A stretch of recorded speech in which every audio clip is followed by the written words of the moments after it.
Hello, everyone. Welcome to Popcast on the Rocks, episode 70. Nice round number.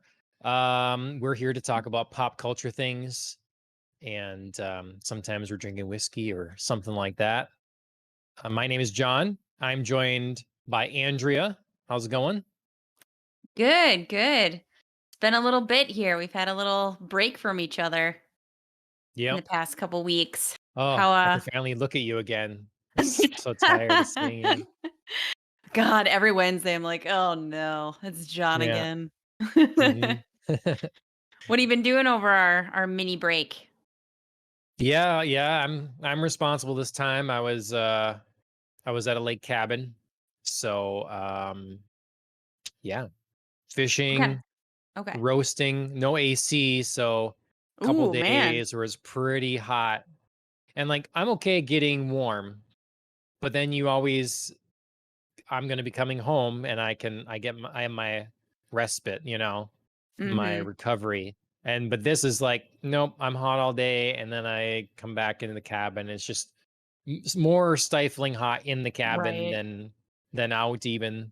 Right. So yeah, but it was good. We went to it's Park Rapids, Bemidji, Itasca Park, some of Okay. that stuff. So outdoor activities. It was kind of interesting to climb the fire watch tower in Itasca State Park when everything's all smoky. Yeah, sure. Do you get like I a couldn't like a view of the haze really?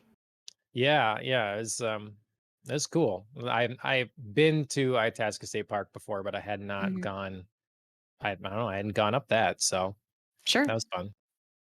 And watched some Olympics while we were. It was going on while we were there. I feel like I never planned to watch Olympics, but Yeah. then do. It's like It's absolutely the most network television I watch ever at all is the Olympics. It just happens, And I love volleyball. I love playing and watching it. Yes. So whatever Yes, that's volleyball, yeah. That's what we've been watching too. Although I really hate that I feel like the coverage lies to you. Like they have that, like little programming band on your television that's like, it's the Olympics. And then they like try to tell you what sport they're covering. But there's Mm. like 11 of them crammed in there. They're like, oh, we're Yeah. covering like BMX and beach volleyball and golfing and, track. And you're like, okay, so did you list them in order? Like, if I click Yeah. on like BMX right now, is like beach volleyball next? Or like, sometimes you like think you're, oh, I really want to watch this part, you know, hmm and so you just have to like flip on and sort of like guess when the thing you want to watch is going to be on. I swear I saw earlier today because again I've missed watching stuff the last couple days now. Sure. So I'm behind, I guess. But I think they said that one of the volleyball games was going on at like 12:40 after midnight tonight or something. It's like Yeah. I probably won't be up for that. So Yeah, I watched US women's indoor against the Dominican Republic last night, and it was oh, on at like 11:30 at night.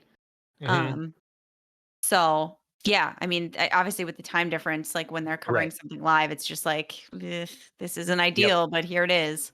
So they replayed it again today, I noticed at I think noon, which is, of course, a more reasonable time here in the US. But yeah, it's tough. It's tough to try to catch what you want to catch live. hmm If only there was like a modern way where it's just an app and like just, but Yeah, but then yeah, somebody knows before you do because it's yeah. That's live. Well, I guess I'm okay being spoiled. How did we win that We match? did. We Okay. did quite handily, actually. Okay. So the US women's is in the semifinals. Nice. And I don't Awesome. know if there was more today that maybe I missed and they've played maybe a semifinals match today, but they at least won the quarterfinal. Sure. Cool. Yeah. Well, there's some sports talk, guys. Getting the It's sports it in. That's right. That's about as much as we do. Sports talk. Yeah. Although, you know what? As long as we're on the subject, Mhm. just to like, talk about some other happy news, at least for me. Like in the sports world, I am super excited that Aaron Rodgers is back with the Green Bay Packers, even if it's for 1 year. I just, Okay. You get God. 1 year to adjust. You've Yep, been put yep, on notice. exactly. I have 1 year to, like, deal with all my feelings, but I at least have this reprieve to, to figure it out, possibly drink a lot, who knows? Okay, well, great. I'm happy for you. Thank So, you. I felt that. mhm. I felt that challenge. Yep. Well, I have some show and tell that Ooh, alright. from most of it's from the our lake trip. So one thing I love to do going to, I don't know, small towns and different places is often it seems, well, I shouldn't say often. Yeah, I can usually find some comic books somewhere. It was Oh, always a yeah. thing I did as a kid too, and and it seems like there's been a couple more. Like it's been easier to find comic book stores. So like Mhm. in there was a new one last year when we were in Park Rapids, and that's changed and expanded and stuff this year now. And then there is one in Bemidji as well. And so I found some stuff. I rag on comics a lot, but I do like a lot of the old stuff. I'm hard on it because I used to care so much. Mhm. So I got this cool Ghost Rider issue that Oh, is guest starring Wolverine. okay, So nice. I've never been a big Ghost Rider. I don't know much about Ghost Rider, but other than he looks cool, honestly, but a big Wolverine fan. So Mhm. I thought this would be a fun issue. Um, and on back, here's a really sweet deal. Wolverine is promoting Charleston Chew. That's good, yeah, right? Oh, Good funny. times there. So this That's is from old school. 1992. So this is Yes. right in my like.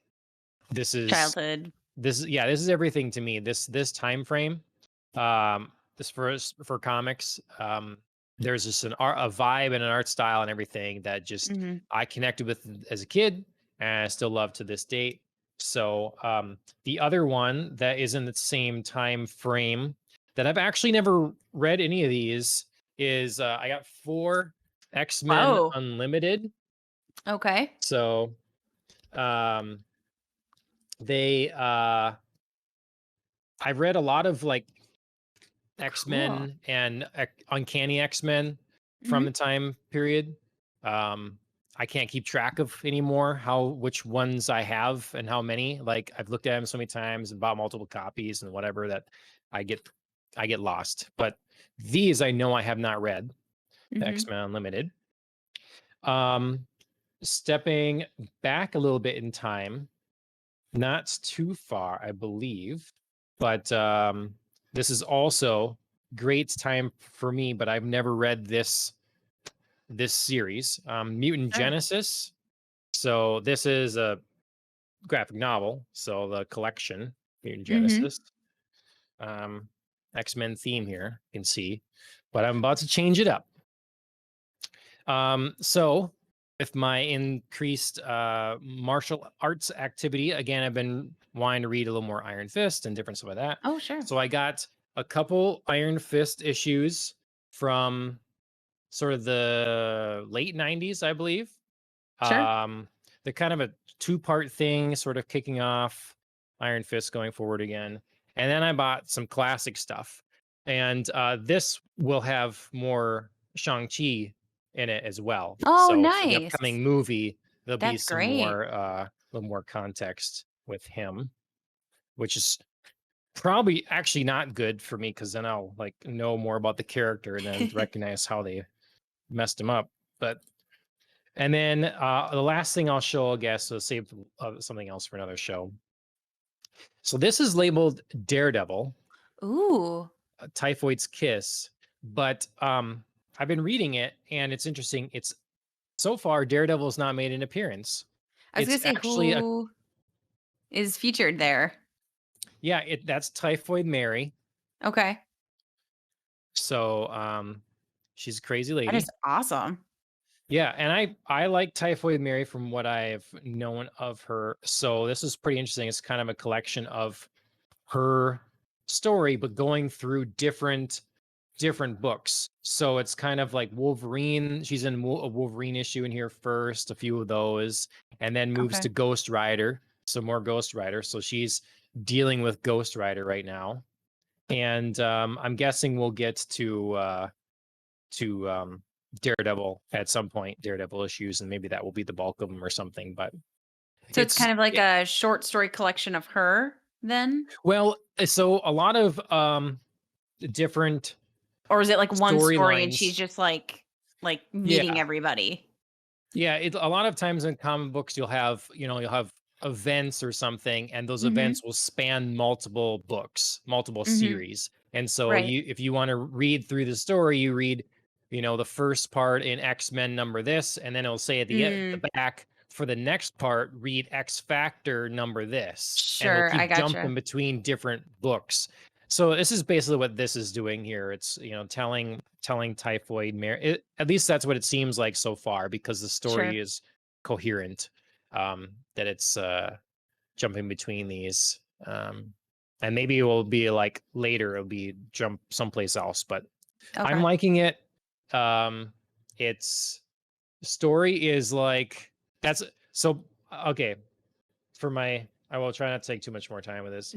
Um, I've read the two Iron Fist single Okay. issues. Again, are kind of like to get you started, sort of primer for things starting up again. I enjoyed the art. The story is okay, and that's part of my issue with. I was having a discussion with someone recently, and we'll get to that when we talk about Black Widow later. But Sure. the Iron Fist, from what I can tell, needs something more than kind of the sameness that it feels like it has a lot from what I've read of Iron Fist. Like, Okay. in X-Men storylines, there's a lot of diversity. There's a lot of different things. They'll be in space, Sure. dealing with the Shi'ar Empire. They'll be in the the Savage Lands, dealing with dinosaurs and Sauron and some of that. It's all kind of all over. Just from my little bit of experience so far, Iron Fist is always dealing with the same characters, the same enemies, Mm. the same, the same. That's another Okay. tournament coming, like it's all about the gates opening up between, Kunlun and Earth, and just like needs more variety. But Sure. That makes sense. maybe I'll get that in the classic stories that I'm not, so that I'm not privy to yet. Sure. And then the Typhoid Mary, I like the character of Typhoid Mary. I'm liking the art so far. A storyline is a mixed bag Okay. so far, but I've got a ways to go. Okay.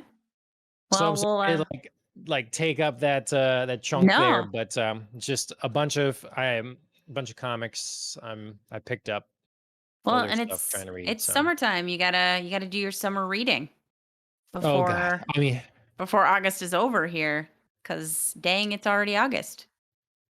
I'm gonna drown in books the way it is, let alone like me adding comics to it. Okay, so I I feel don't like know. those are like when they're like fun reads and you're looking forward to them though, like even though it does feel like, oh my God, my list is endless. Like if you really want to read it, it goes so fast. Yeah, yep, for sure. Um, yes, I will talk about some of that stuff. Maybe if it comes up later. But how about you? What else has gone on this week? This 2 weeks, really? What's been happening? Oh man, if you're having like all the fun by the lake and Yep. reading comic books, I am in the dregs. I am in drudgery. Um Oh no. I yeah, very foolishly pre-pandemic, pre-pregnancy, pre-baby signed up for an academic conference that I was like, I have this really great Mm, idea. I'm going to keep presenting even though I'm out of grad school. I kind of want to keep up my scholarly work. I sure. had my very first article published, so I was like really excited about that and I was like I'm going to build on that. So I signed up for this conference and then it got delayed by the pandemic. and then I got pregnant and had a baby and whatnot, and just sort of like completely put it out of my mind. And then about a month ago, the conference organizer emailed everyone and was like, "Hey, everybody, just a reminder, this conference is back on. We're shooting for September and, looking forward to it." And I was like, "Oh, crap. Like, I really got to get going. Like, September's not that Mhm. far away." And then I got a follow up email that was like, "Okay, so since we're doing this all digitally, what we'd really like to have happen is for everybody to turn in their work at the beginning of August to give everybody time." Yeah, to give everybody time to, read everybody else's papers and things like that before the conference starts so we can, just be ready to discuss. And I was like, "You're telling me that not only did I forget about this conference and it's coming up, but now I have an entire less month to do all the work that I did not do during the pandemic." Holy crap.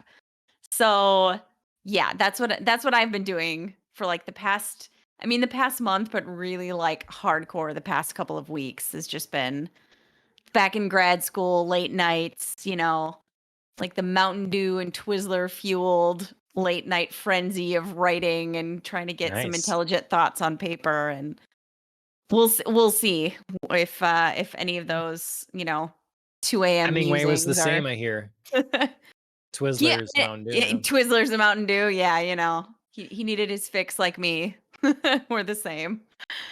But yeah. yeah, so that's what I've been doing the past couple of weeks, is just like trying to get some semblance of intelligent thought to paper so that I don't show up with nothing. Yeah, that can be tough under pressure, for sure. Yeah. I mean, Um, yeah, it was hard because when I first got that email, I was like, "Oh man, I have to go back and even look, like, what did I even propose that I was going to talk about at this conference? Like, I don't even remember. Like, it's so far away." mhm. And I went back and looked at my proposal and I was like, "Well, that was not helpful. I wrote that, a year and a half ago. I don't even know what I was talking about then." So Well, if you wanna say what you're writing about, otherwise you tell me, off air, whatever, because I'm interested in what your struggle is gonna be entailing here. yeah, yeah. I mean, it's um now that I'm back into it, it is kind of fun. Just because I'm proposing like a new software program that would redesign how we interact with digital archives, and Hmm, how we that's would. right. Yeah, I how we think you would told me produce this, like yeah. a yeah, we would produce like a visualization for a network archive so that you don't just like go in and like it's all textual entries, and like you have a search bar where you search a name. You would have this like visualization where you could like hover over different nodes in a network graph and see how like different writers are connected to each other, where they are like temporally in like the kind of like uh linear, sorry, is the word I'm looking for, the linear timeline of like different periods of literary movements. So yeah, it's really fun. And I've kind of got like my first step, like I've generated this visualization and I've generated like the first steps of what I want it to do. I'm not going to get all of the features that I want in time, but I think it's still like a good first step. So yeah. Well, I have a follow-up question, but I wanna Yeah. just say, um, welcome, Mike. Mike's back in the chat. It's been a while. Thanks for Hey, popping in. how you doing? So, yes, all is well here, Good. Mike. Um, my follow-up was, do you have, like, you've got drawings of, like, how you're imagining some of this or anything like that for your Y- presentation? Yeah, yeah, and I do have like the initial stage um like built, or I shouldn't say, like I've used a software program to like build the initial stage of this, where like it's this interconnected graph of women, because my focus is women writers. And they've all got like these different color coded nodes that kind of like signify how interconnected they are with one another. And then you can just like hover over them and like see who they're interconnected with, how they're connected. So I've got like several features that I've wanted in this visualization. I just don't have like the more detailed features that I want yet. Sure. So Nice. so I'm starting. It's tough though because like this is me presenting a paper, so I have to take like a bunch of different like snapshot images to present and like shift into a paper where it would really be better as a presentation or like a demonstration that I could walk through and be like, here's the software, here's how I'm imagining it would be used. So Won't they don't they have that set up so you can, using like Microsoft Teams or something like that, you could do presentation that's what I'm slash hoping. video? That's what I'm Yeah. hoping, like, I can do the day of. Like, I know I have to submit this paper anyway, but, like, the day of, I'm hoping I can be like, "Hey, can you just, like, let me share my screen and I can, walk you through, like, Yeah. a few things Yeah. that I've got and what I'm thinking about." So Right. Well, also a hello to the Thick King, Double C. Thanks for jumping in chat. So what are you going to be drinking to get you through all this? Or what are you drinking now to like keep yourself going? Well, I have plenty of options this week if we're talking drink holidays. Um, the end of last week, since of course we didn't have a show last week, I'm just throwing it in there just for funsies. July 27th was National Scotch Day. Today, August 4th, it is White Wine Day. I am not celebrating either of those, but I am celebrating this Friday, August 6th. It is International Beer Day. So I've got Oh, a beer with me here. Here we go in screen. It's Kona Longboard Island Lager. But I picked it specifically because we're talking about Black Widow, and I don't have a red ledger. I have a red lager. okay. So All right. That's beer there you go. puns. Beer Yeah, puns. I got it love it. down. So that's what Perfect. I'm drinking today. But yeah, those are a couple of the drink holiday options. And also Saturday, I love this holiday too. I might celebrate it. It is National Mead Day, which makes me get Nice. excited for the Ren Fest. Yeah, absolutely. I don't think we have any mead on hand right now. Sometimes we do, but not at There the moment. there is a new meadery that opened up in White Bear Lake right by some friends of ours. Jamie and Erica, and they've been there and they've brought us a couple different bottles, and it's actually pretty good It's stuff. been good. Yeah, Nice. really liked it. Well, I'm shocked, frankly. Normally you have the wine. I guess I normally it's a know. red. So, Yep. we got the beer this time. I I've know. got the I couldn't wine. resist. I couldn't resist the red ledger red lager. I thought of it and Okay, was just like, that's fair. ah. I was gonna do something else. I'm like, well, Scotch Day, it's easy. I got way Mhm. too much beer from the leftover from the lake yet, so I was gonna do that. I just thought, well, today's actually white wine day. I haven't had a wine in a while, so I Nice. we only had one bottle, so my choice was easy. Um, I'm going to attempt to say what it is. I didn't bring the bottle up here. I wanted to stay Okay. chilled. Um, this is gonna be bad. Um, Josef Frederick, Okay. Leifromik Rheinhessen. That's my That that's my wasn't too bad. very German white wine. So yeah, it's good.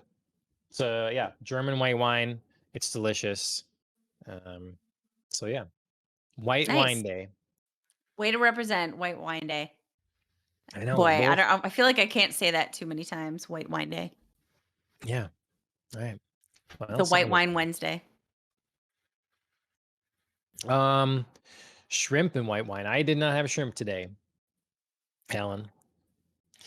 Um, okay. So we've got some news. Um, we are going to get to Black Widow, Mhm. but we'll get to that later. So if anyone has not seen the film Black Widow yet, that's perfectly fine. We will be talking about that later in spoilery detail.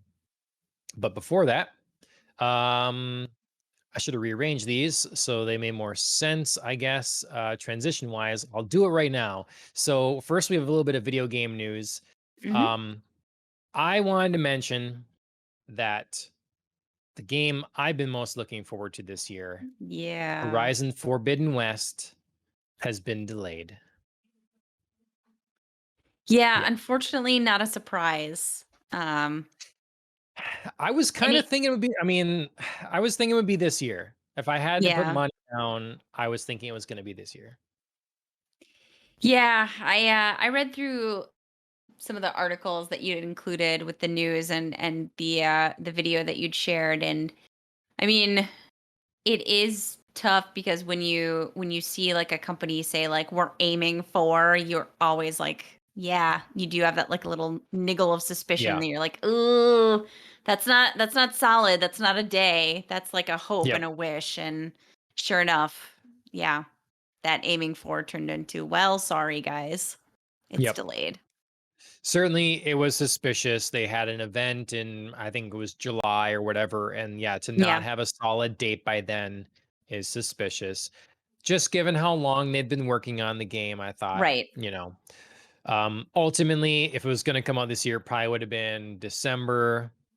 I'm guessing we'll see it in February. I think like the first one.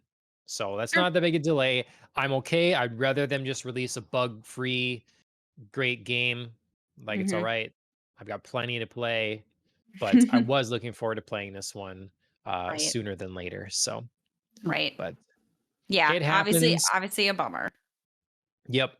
It's the hot takes everywhere are like, "Oh my god, look at Sony and their lack of lineup for the rest of the year." Um I mean, which is true when you're not looking at it in like a bubble, which Yeah. most people will. Most people that are picking up they have a PS4 or they're picking up a PS5, they are going to be looking at a bubble. They're going to be like, "This is the thing I have. Let me look and see what games are available for it." They'll play those games. End of story. If you're looking at it Mhm. holistically, yeah, next to the competition, it's going to be a weak. It's going to be a weak holiday, weak second half of the year for Sony.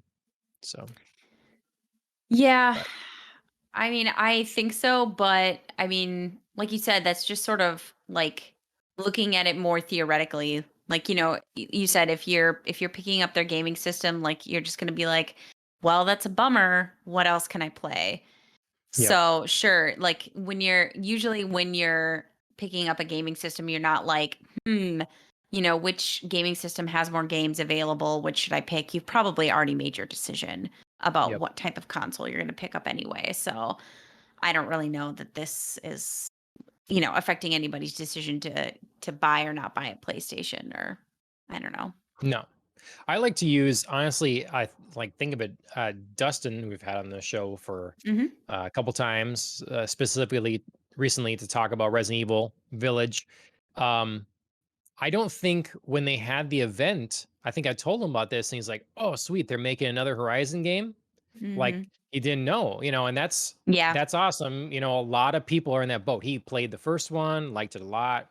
He's very much into it, but he doesn't what didn't know the new one was coming. And so Right. that's going to be a lot of people that still don't have any idea that there was even going to be a new one, Right. soon or whatever. And they'll just be surprised when it actually comes out and they Mhm. start seeing ads for it and all that stuff. So, Yeah, your circle of people who are disappointed is far less that yep, way, I guess. So if there's a silver lining, people are just going to be excited then whenever it does release. yep. In other gaming, sort of gaming adjacent news, what is this going on with Pokemon? Yeah. Netflix has decided to develop a live action series of Pokemon, which I'm very torn about. Um, like just thinking about Pokemon and that part of my childhood, like it's not live action. It's not like designed to be live action. Yeah, And I know we right. had, Ryan Reynolds be Detective Pikachu, and apparently even though I didn't go see it, it wasn't half bad of a movie. Even though like I felt like the all the range of, pocket monsters that they decided to to make live action looked so strange that way. Um, so I mean, I guess it works and it's happening, and Netflix has decided to like roll the dice and say like, sure, we'll do a live action adaptation. Um, so we'll see. Like I am cautiously interested and optimistic.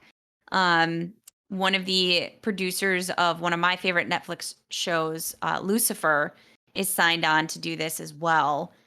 So I'm tentatively excited by that news. Again, I love Pokemon, so I probably will take a gander at this and check it out, but we'll see. We'll see Hmm. how well it does.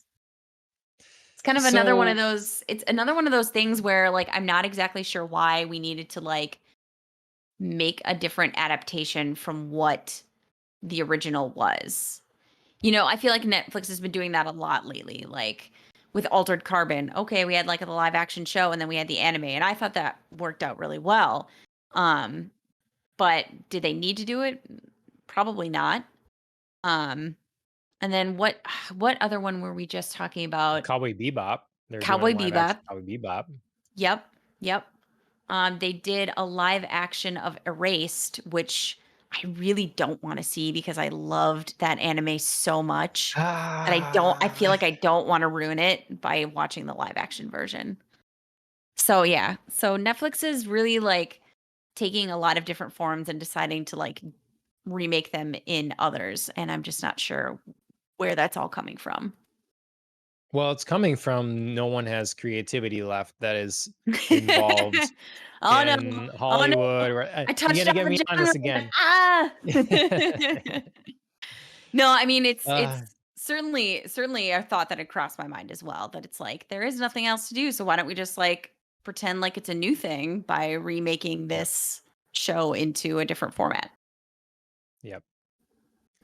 Really, really tired of it. We got to have people that you got to take. You have to take risks. Mhm. You want to be successful. You want the big hit, the big thing, or whatever. You do have to take risks. You always have the first thing Yeah. that you know is you know the Star Wars or Mhm. is the iPhone if it's in just like a consumer product kind of space. Whatever like whatever it Right. is, you take the risk on something different that hits and that becomes the thing. You're not going to have the big thing by just rehashing whatever. Right. It's just it, I don't know. We can I rant about this too much. I don't need to get into it.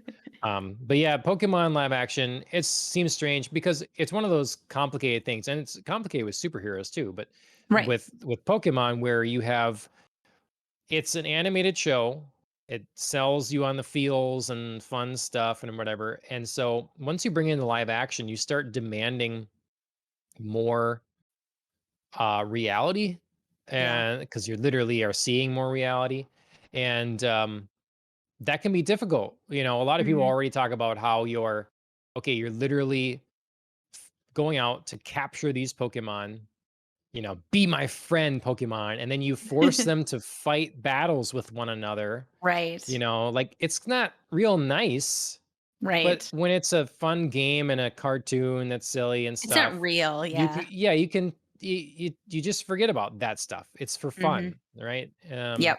And I will say that it's kind of a different setup for the Detective Pikachu movie, and in Right. that case, it did work pretty well. I'd say that's a pretty damn good family movie if you Mhm. want a family movie. So, yeah. Alright, maybe I'll give it a shot. Um I think you'd like it. I think for sure you'd like it. Well, Yeah. I'm sure, like, if I think Chris is watching this right now, so you just said Pokemon and family movie, so I'm sure he's, like, rushing to play it for our little daughter right now. He's like, "Oh, alright, Yeah. perfect." Like, Yep. I wanted to introduce her into Pokemon, and now I can.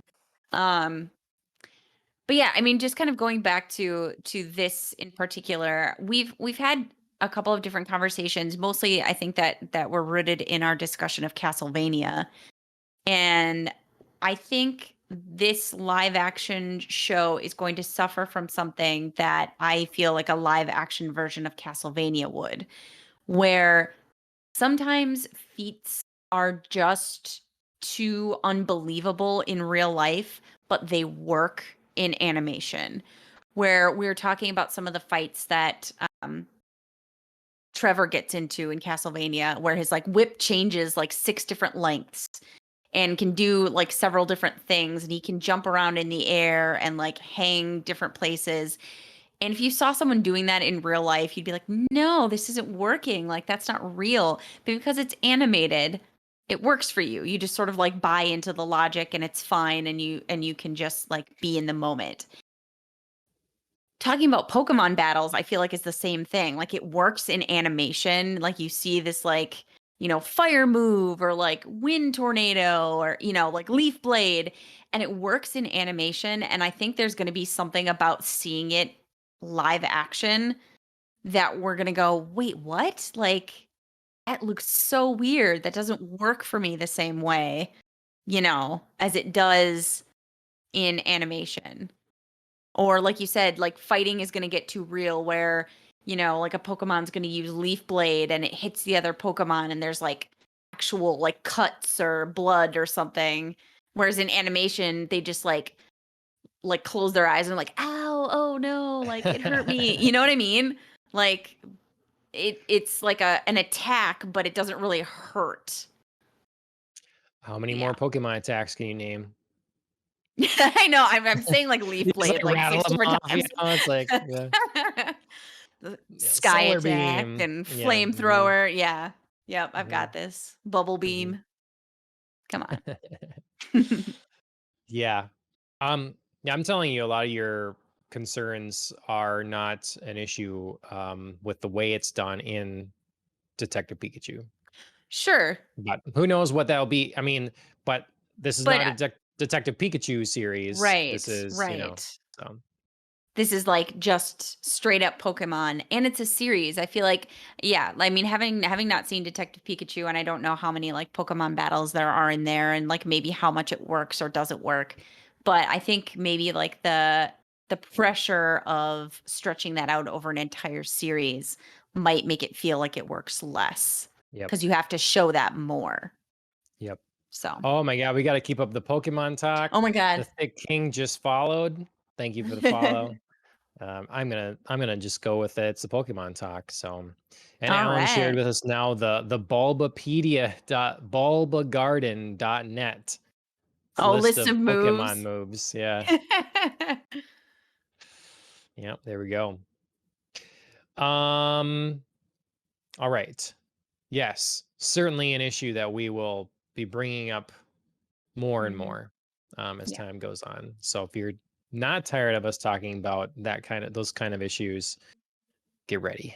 Um, so sort of related, it's still in live action to live action, but it's still a new adaptation, a new Mhm. story, whatever. Um, I am not excited right now for this. I'm sensing you are, but I am let us ish. know what you're excited ish for. Yeah. So I mean it's not too big of news. Really it's just like a sort of big tease because all the information we get is from Amazon. Their Lord of the Rings series that they've been developing has a solid actual premiere date. It is September 2nd, 2022. So it's still a full year plus away. But it has a date, and they did release a first still image from the series, which doesn't really show us much, just kind of the lay of the landscape. It looks like it's the White City of Gondor, with some sort of traveler, approaching the city and looking out over the plains leading up to it. So, really not giving us a whole lot. But it's something. It's a little bit Sure. of interest generation, and I know they've been like continuing to film, so I think they're just kind of like just starting the campaign to, really release more details about the show. Yeah. How do you think you would feel? if you had written this, fantasy epic or whatever, Wait, and, am I Tolkien? well, potentially, yeah. I mean, Okay, all right, yes. all right, okay. Okay.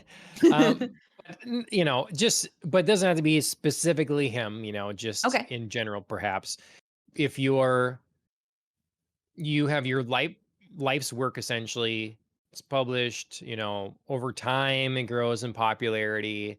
Maybe eventually in your life it's like aware that it's a big thing. I have something Mhm, here, if you were then able to know after mhm, your death that your work was going to be taken in so many different directions, hmm, and that things, like not only like specific adaptations of your books, in the like in this case in the form of the Lord of the Rings movies, mhm, and then in the Hobbit movies, but then going further, okay. like, well, okay, now I have written stuff, I have written backstory. And Yeah. they take it further, or like, okay, we're going to elaborate. We're going to elaborate heavily on this backstory that you've written and stuff. And it's a new, do you feel that you'd be appreciative and just like thankful for that, no matter what it ends up being? Or is it like, Um, this is my thing? I wrote it. What mhm, I wrote is the word of the Lord. sure. And it's not for you to mess with. Like, or is somewhere in between. Yeah, I mean, somewhere in between, I think. I definitely wouldn't not care what form it ends up in. Um, you know, to use an example that we love to go back to, if I were George R. R. Martin, I probably wouldn't have been pleased to see the finale of Game of Thrones. Like, this is my work, this is my life here, and you just like twisted it up and ruined it. And now the final season of Game of Thrones ends up on so much hate lists. Yeah, I'd be pissed about that if I was Mhm. an author and this was, my work. So no, I wouldn't just be like blindly grateful, like somebody wants to do it. Yay, take it, run with it, do whatever you want. Um, but yeah, for me personally, it would probably be hard to let go a little bit and trust somebody else. I mean, you know, Tolkien's, you know, not got exactly a choice in the matter. So he's not here to Right. talk about Yep. it. But yeah, I mean, it would be tough, I think, um if in this, imagined scenario I was a living author and somebody was taking my works. Um Mhm. yeah, I think it would be especially harder for something like this, where this part of Lord of the Rings, like this particular series that Amazon is developing, isn't, the regular Lord of the Rings trilogy that we're used to. It's not like the Fellowship and the Two Towers and the Return of the King. It's more based in the Silmarillion, or however anybody pronounces it. That's how I do. And some of like the unfinished tales from Middle Earth. So Yep. yeah, that's a little bit more difficult because that's usually not the stuff that you're really meaning for somebody to take and like make another adaptation Yeah. of. Yep. So I mean, I'm Yeah. cautiously excited for what they're coming up with. Um because I've read like the Silmarillion and the Unfinished Tales, and I really like them. I just don't know how well they're going to translate onto screen, Mhm. and how Yeah, I mean, exactly they're going to be threaded together. well, and to me that's sort of it's like, to me the fun part of writing is writing that kind of thing. It's The sort of, and backstory. I think it's, yeah, and I think it's just kind of the thing that like George Lucas is good at. Sort of this over branching kind of World overarching sort of building. thing. Yeah, that Mhm. um but then the hard part is sitting there and like, all right, how do our people, what actually happens here, Right. not just, well, okay, so Anakin falls to the dark side, he, fights Obi-Wan and becomes Darth Vader. Like, that's Mhm. general. How now we see how that happens. And Right. that's a tough thing to do. So I think that as fascinating and as detailed in some ways as a lot of the backstory is for Tolkien's Mhm. world. There's a lot of detail there that's going to be in the hands of people that could Mhm. very easily mess it up, make it Yes. something that would not Tolkien himself would not approve of. Yes. And it's I why agree. it kind of shocks me that George Lucas gave up the control. It's kind of surprising. It's like this Mhm. is your everything in life basically, and you just hand it away, and then you get upset about what they did to it. Right. Understandably so, but why did you do it? You're Right. alive. Like you know, you could make it so there was no more Star Wars ever if you wanted. You could Right. milk what exists forever if you wanted. Just more new releases of different things, you know. Or again, you could be the of a storyboard, you know, story Mhm. group that kind of like passes everything by you, like some Right. semblance of Right. control. And it's like he's not short on money. He didn't need to like, oh, I need to sell out to Disney here for this. Right. I don't know. Maybe there is something I haven't seen it, but Mhm. I don't know. I just it makes me think like what is he going to think about while he's alive yet now Mhm. of what has been done to his baby.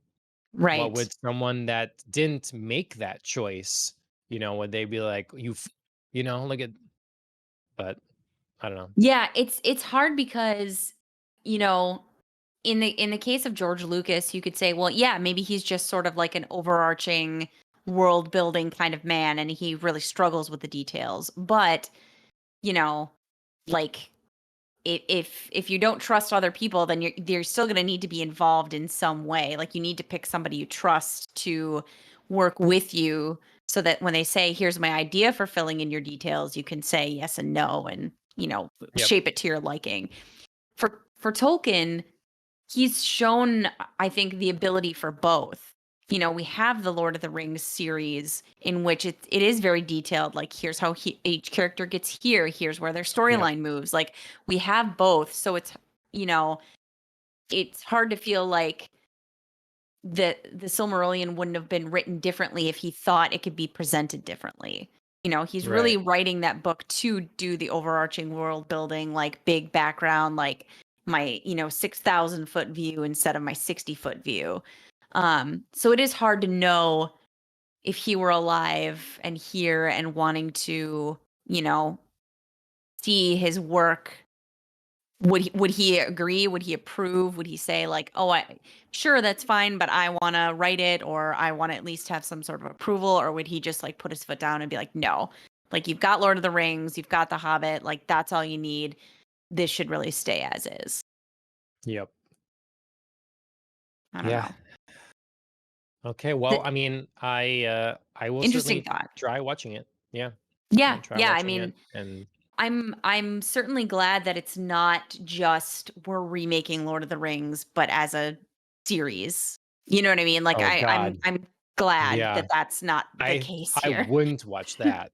No, I wouldn't either. Absolutely would not. I You mean, I have a might. definitive live action version. Right. Perfectly I was good. gonna say I might if they tried The Hobbit, I might. But Probably The not as a Hobbit could be series. a it could be that would could be a mini series.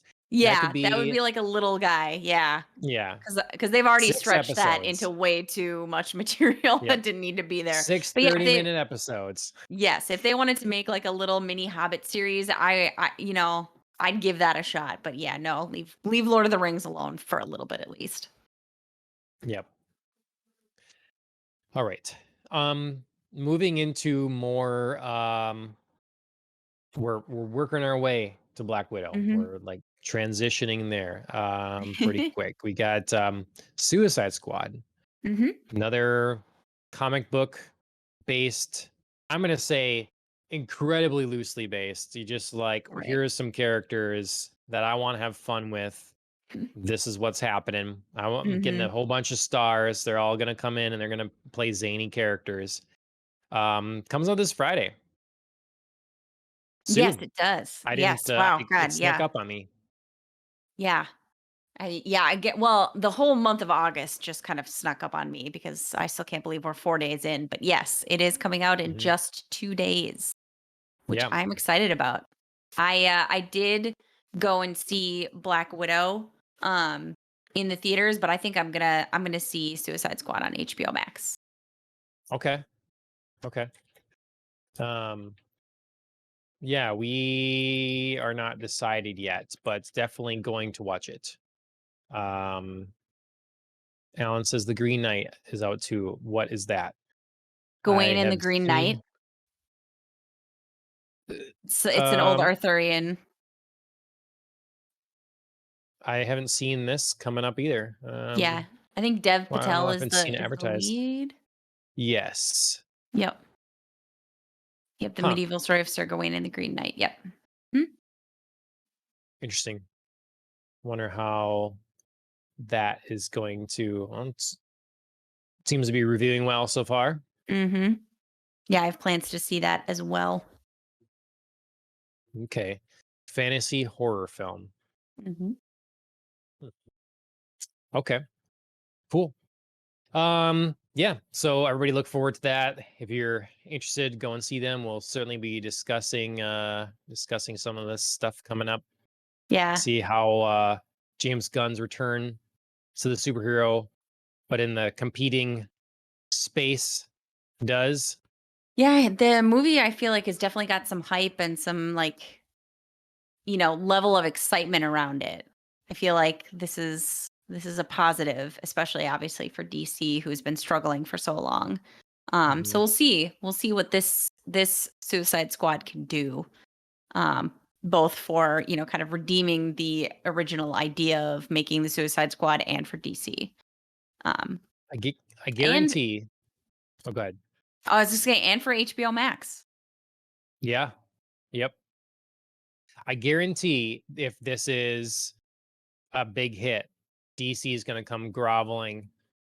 Like, please, let's do the Gunverse, the Oh James God. Gunverse. Oh Let's come God. on. We're gonna have all our movies connected.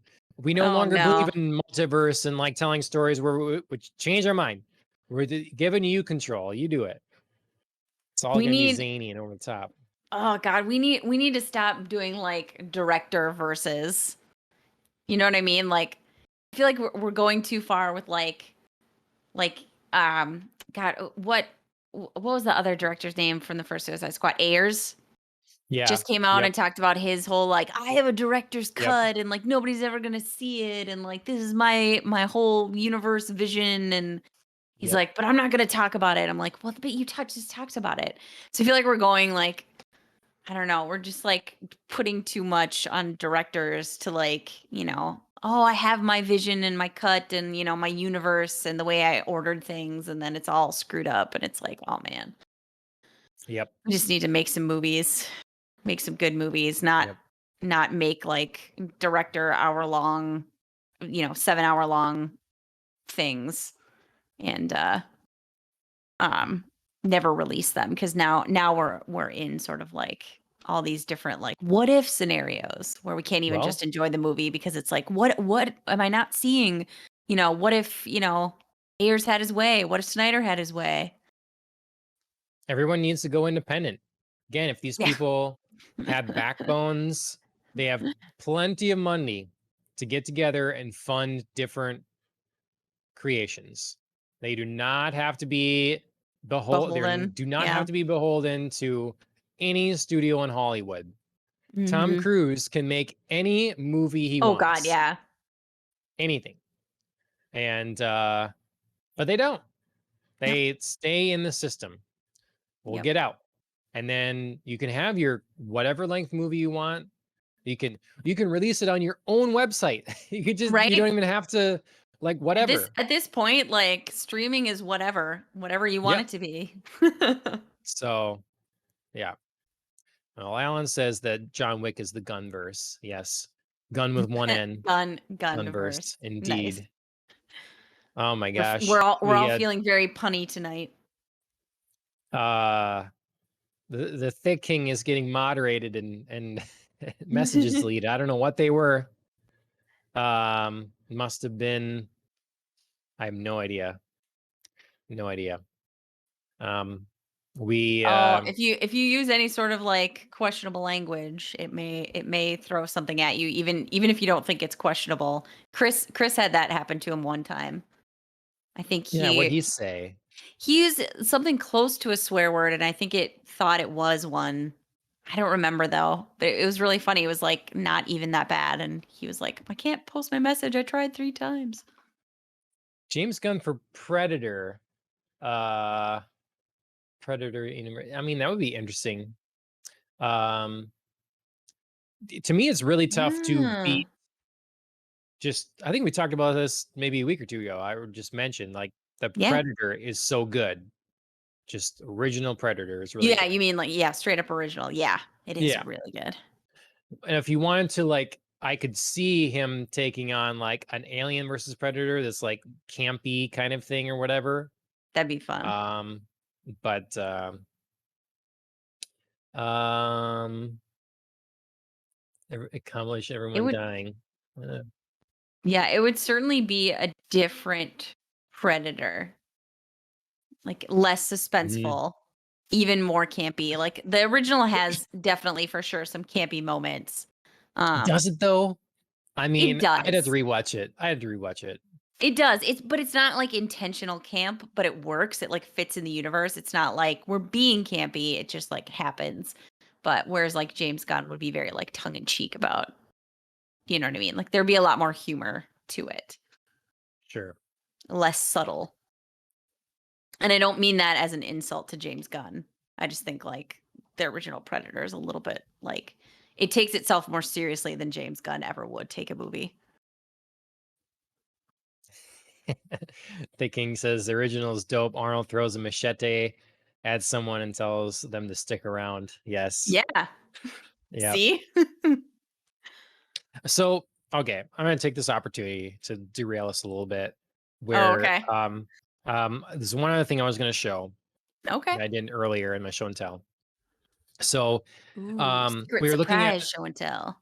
yeah, well, we were looking at we were in a tattoo shop and looking at Mm. some tattoo examples and stuff. Ashley wants to And get you another got tattoo and one? everything. No, that would be cool. I mean, okay, I I should was put that gonna out say there. I this did is not get a tattoo. that Okay. would be a huge show and tell, like, Yeah, surprise. yeah. It's on my butt. Look at this. Um, Twitch shuts n- us down. yeah. No, if I'm in a hot tub, I'm fine. Okay. Um, no, I saw this art book. Okay. And it's like right now with the new Master of the Universe stuff coming on Oh, Netflix or yeah, whatever, yeah. or on Netflix, Yeah, it it just just came had out. me thinking of that. Like, I also saw some books in the bookstore that I'm really into that, like John Carter of Mars Mhm. era artwork, Mhm. like that sort of high fantasy, everybody's glistening abs, just like dinosaurs in there along with unicorns and like just it's a weird thing, lizard people with swords and it feels like a forgotten subgenre, you know, Sure. like element of fantasy. And I'd like to like maybe get into more of it or something or appreciate more of it. And so this talk of Arnold reminded me because he's like in Conan and Yep. it's that kind of thing. You look at Conan Barbarian, that's sort of tied to that stuff in a way. And Yeah, very, like, it, oiled up, muscly, glistening. yeah, Yeah. and like uh if anyone knows more about it, they certainly can fill me in because I am coming into a lot of this stuff sort of new, just always as like an outside appreciation. But this book, Dreamland by Boris Vallejo and Julia Bell, or Okay. Julie Bell, it was in the comic shop as like Mm, a whole bunch of examples of I don't know inspiration for tattoos, I guess. And it's got tons of these sorts okay. of artworks like Medusas and stuff, and people around like fires and Oh, stuff, that's kinda cool. and just and it also talks about like the um the artists in here and their journey a little bit and their inspirations and So yeah, very different kind of book. I figured Dustin would appreciate this as well. Sure. There's all kinds of crazy stuff in here. But the guy, anyways, he's from Peru, and he just left for America with nothing essentially, and kind of following one other person he knew that went to America and happened to find him in America, and he kind of helped him get his start, and it's a pretty interesting story. So That's pretty cool. anyways, that's my, when you bring up Arnold Schwarzenegger, that's what my mind goes to right now. So that kind of thing. Yeah. Okay. Um, I completely derailed this. We would have That's had a okay. logical transition.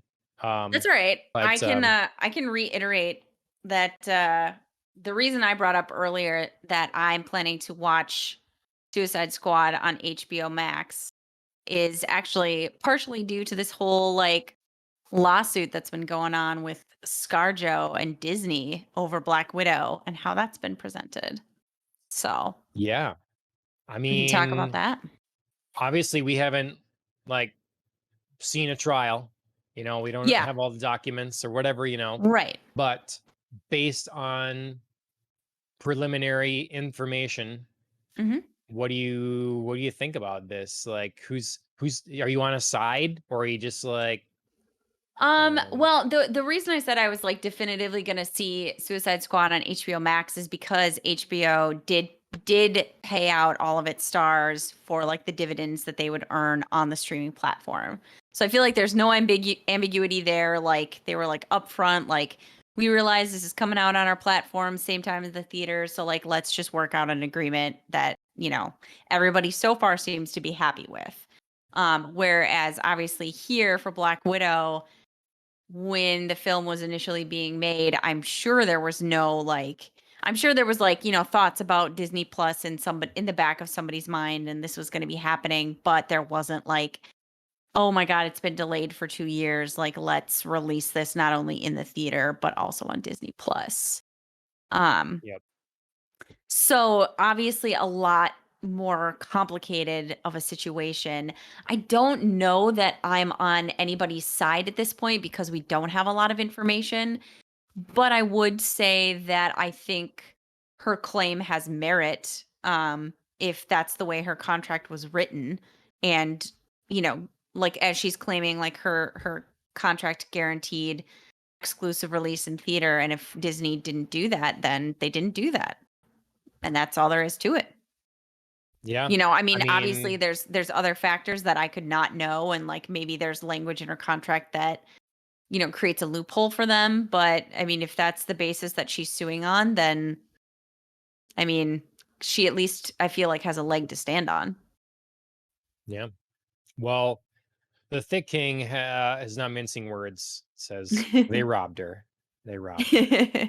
So, yeah. I mean, I think it's a pretty I think there's a lot to it, but I think as far as the case is concerned, yeah, if you have a contract that says this is for theatrical release only and this is how it goes, then that's what you do. Like, Exactly. um, you know, Or I, if you don't want to do that, then you have to go talk to her about that then. And I don't know if there was some sort of like communicate, you know what I mean? Like Disney hasn't come out and said like, "Oh, well, we knew it was like in her contract and we went and talked to her and, tried to negotiate and she didn't want to play ball." There's been no talk of that. So, yep. yeah. Yeah, no, it's odd. It's not like you know, it's not like Disney couldn't afford. It sounds like Kevin Feige was upset that they were not like Yeah, working it out to make their one of their stars happy. exactly. Especially, like with this film and where things are sitting right now in the MCU, it seems odd to not just make this right. Um, and if you Right. watch Grace's video covering the Yep, topic, I did. she talks like there was clearly, one of her contacts anyways said that Disney was notified, like, hey, This is Mhm. gonna go public. We're gonna do this if you Right. move forward, do it, with this or whatever. And they did it, so they knew it was gonna happen. Knew they were gonna get sued, Right. and it just seems weird to not settle because they'll Yeah. probably settle now anyways, most Right. likely, and we won't know what happened or whatever, and so yeah, why create the bad look one way or another, Mhm. Mhm. so Well, and like she mentioned, I feel like this is going to have ramifications for others who are kind of waiting in the wings to see how this shakes out. I know there's been some early rumblings that Emma Stone might sue Disney for the exact same thing for the release of Cruella on both, theatrical and on Disney Plus. Obviously we have no details since that's just a rumor. I have no details about like what was that in her contract. I would assume so. If she's kind of basing it off of this lawsuit, I'm sure it's like less of a big deal because Cruella was less of a big movie than Black Widow. So again, like Disney might like, you know, preemptively cut that off and just like settle with her quietly because I'm sure it would be a lot less yep. money and a lot less like focus on them to do so. But yeah, it's certainly I think a case to watch going forward and seeing what happens. Yeah, I think Grace is maybe overreacting on some of it a little bit. Mhm. For anyone that doesn't know, like, I disagree with her a lot, but I think she has the right insider people, and she has a good take beyond the trailer of the YouTube channel. Mhm. Um, she's talking like seems to imply like this maybe has larger ramifications for the streaming world. Like, will this mean that is streaming really viable? All that kind of thing. Yeah. I think that's going too far. I think it's literally just you have to make the deal up front. Everybody has Yeah, to, exactly. you make your deal. It's not like well, Disney's going to make a movie. Oh, you're only going to put this on both things. No, you decide what you Right. get. I Right. get the point of her saying like, well, everybody before got all a cut. And so when you're making a movie with Netflix, you not every actor gets a cut based on revenue that the movie brings in because even if they kind of know what that is, because the value is the service, Mhm. which is what you're paying for. You're not paying for the Right. movie or the show, you're paying for Right. the service to have all of it, that you can't really decide the dollar value that whatever specifically Mhm. is creating. It's not Right. just not broken down that way. So Right. new deals have to be made. That's Right. all it is. As we've been talking, a readjustment of expectations and everything, Mhm. because no matter what Hollywood wants to do, Mhm. all the unions and everyone, they may want to make sure that they get a cut somehow of everything. Audiences just aren't, it's just not where the world is going. Yep. So you're gonna have to realign here. Well, and I think it's different when you talk about different services because right now I feel like you can point more like on a service like Disney Plus where you have to pay extra for that specific movie. You can point to revenue that Disney earns in a little Mhm. bit more concrete way where you can't do that with Netflix because you don't pay an additional fee for that particular Yeah. movie as it's released or that show as it's released or whatever. Yep. So there's a little bit easier of an argument there to be made for like we know you're going to charge X based on how many subscriptions you get or how many people pay that or whatever. We want you to give us X percentage. That's a little bit more straightforward, I think. Um, Whereas, like I said, yeah, like other streaming services, you just don't know. Yep. Yep. Well, and then the Thick King says the next two Disney movies are theater only now, I believes, and then Alan kind of backing up Mm. here, some details saying that Free Guy, Shang-Chi are coming to theaters in mid-August, and then early September Oh. later. So like getting a Okay, sure, sure. exclusive period Sure. in the theaters. So Yeah, which I kind of it's wonder why Disney didn't do that. Like, why not say, like, even if it's for, 15 days, 10 days, 2 weeks, like 5 days, I don't know, pick a number, throw it out there. It's still an exclusive theatrical release for you know what I mean? Like, you're fulfilling the details of her contract, and then you could throw it on Disney Plus, like, Yeah, 5 days later if just you wanted to. I think that's a cheap move, but at least you wouldn't well, be sued for breach of contract.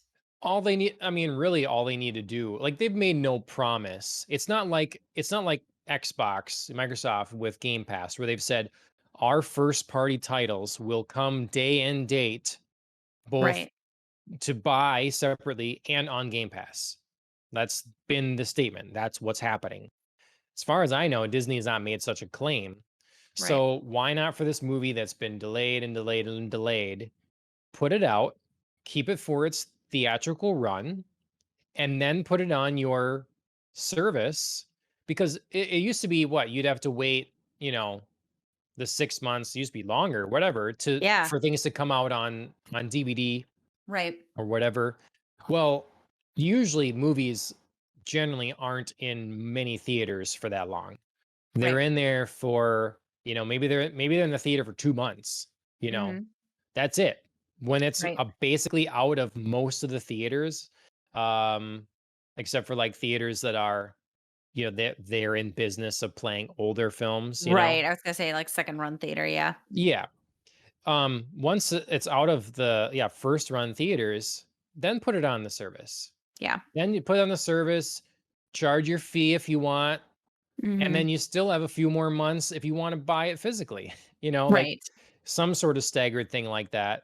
Now, there still might be complaints because it still might be, well, if you get a portion of the physical sales or in digital sales, specifically the movie, that's in your contract too, then you're biting into that potentially by putting on a streaming service or whatever. right.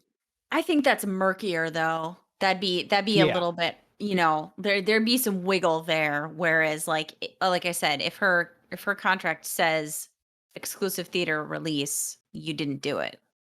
Like Yep. that's black and white. Yep. Renegotiate. People do it Yeah, all the time. yeah, Get it figured exactly. out. But but I won't do it. I Break into another tirade was about gonna say Disney you were and like winding yourself up right there. mhm. But I was just gonna like clearly some incompetence abound. yeah. So I guess I can't count on them to make good decisions. Yeah, Um, they should just call in to our show. We'll tell them what for. I We got this figured out, I John. We I know what's don't up. want to I don't want to, act like I have all the answers. I just sometimes can clearly see when stupidity is happening. That's all, Mhm. okay? That's not me like I have the best solution for everything. Just come on, guys. Like how Right, much money do you make? How long have you been in this industry? right, Figure it out. Grace brought up like Scarlett Johansson has been part of the MCU, a main role in how many of these movies? right, Make it right with your actress. right, Don't break her contract. Like, what is right. wrong with you? Well, It's and just, and I mean, is her contract with Disney, like, done? You know how, like, Chris Evans and Robert Downey Jr. are, like, done? Is she done? well, Or I mean, see, like, sorry, spoiler. I mean, not really, because how long ago has Endgame been? But, I mean, do you know what I mean? Like, does that really mean anything? Could she still pop I up? mean, I assume so. I don't Okay. know. And if it is, it just shows better the character and the quality of the company or lack thereof. Mhm. Because Yeah. like, well, we're done with her. We don't have to work with her anymore if we don't want, Right. like it's done. So whatever, Let's just screw screw her over, you. like, bye. Yeah. Yeah. Hmm. Yeah, that's what I was kinda I thinking. It would be like a yeah. horrible, like, screw you goodbye present to a character that's brought a lot to the MCU. Yep. Well, I'm sorry, Thick King. I don't getting timed out and deleted. I'm sure whatever you're saying is fine. We'll have to mess with the stream elements like how picky it is. It must be too picky right now. We'll try to tone it down in the future here. So I am sorry about that. Sorry that Andrea, you blurted out someone's dead in the MCU. Come on now. We don't have I know, my spoilers up god. yet. I know. Okay, we better get spoilers up. We better get spoilers up. MCU I know, I apparently can't help spoilers, myself. Let's Black Widow spoilers. We might as well get into that now. Um, do it.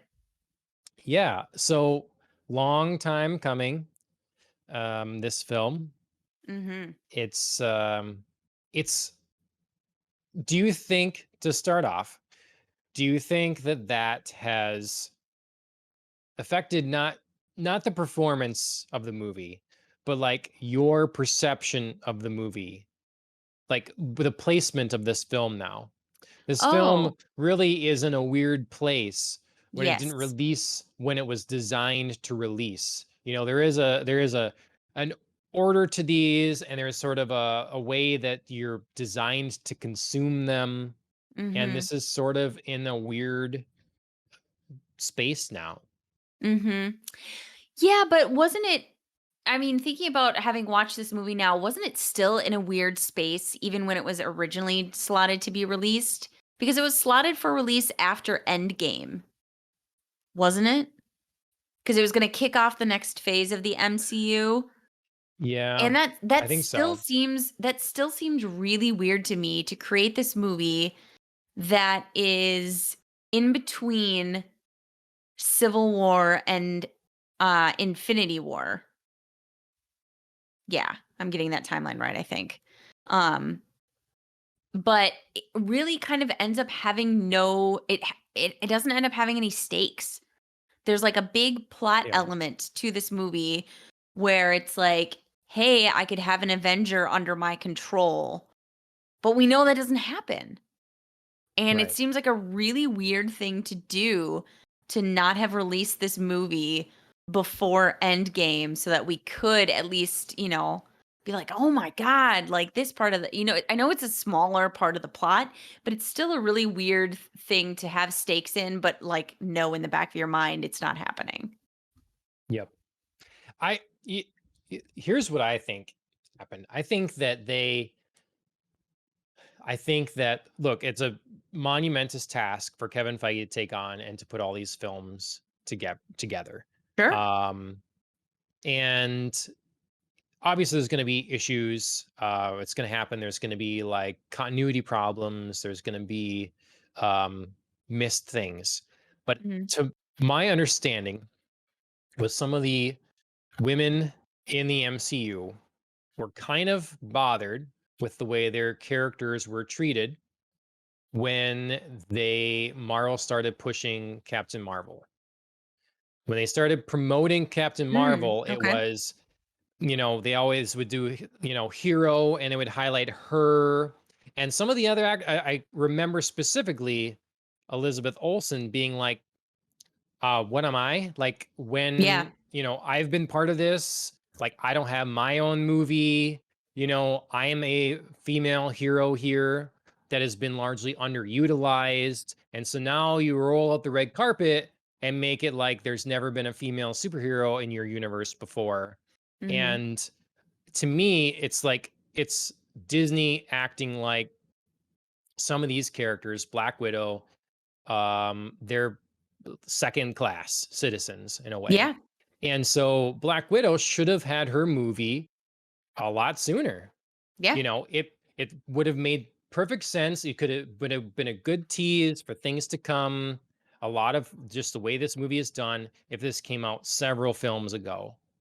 So Yeah. now I don't know if they just couldn't Like manage if the it time. actually But came again, out that before shows, Infinity War. Yeah. yeah, but that shows then to me a lack of like appreciation for the character Mhm. and what she can bring.